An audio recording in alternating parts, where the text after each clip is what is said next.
Mongolia has been the recipient of vaccines and also pandemic response aid from a number of countries. Are you confident that if you need it, you will be able to continue to receive that aid and further vaccines? We are confident. We have a very large stockpile of the vaccines. We have almost 7,700,000 vaccines for our 3,004,000 population.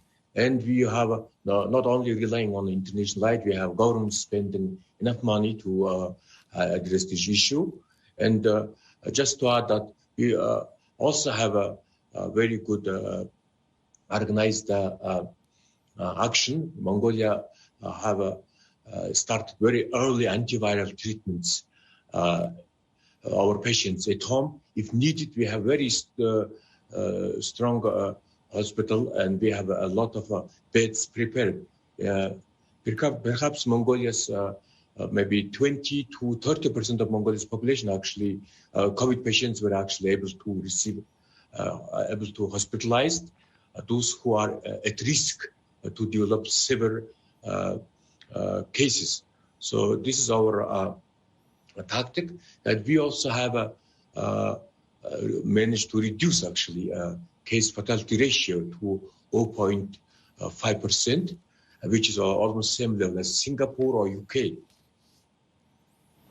So outside the major cities like Ulaanbaatar, how challenging is it for your government to vaccinate communities in remote areas of the country?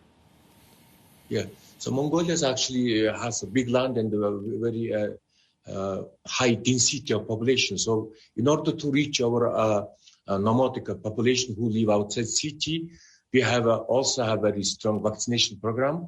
And sometimes people has to travel almost 200 kilometers to reach those nomadic people for vaccination.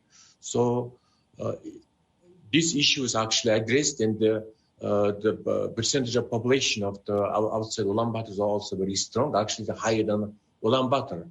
And the hospital treatment, healthcare also reaching those people who live outside Ulaanbaatar and those nomadic people.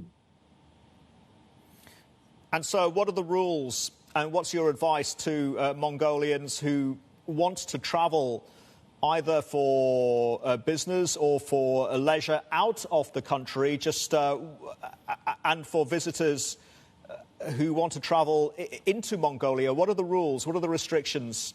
And how are they applied in this pandemic era? We are advising our citizens not to travel outside.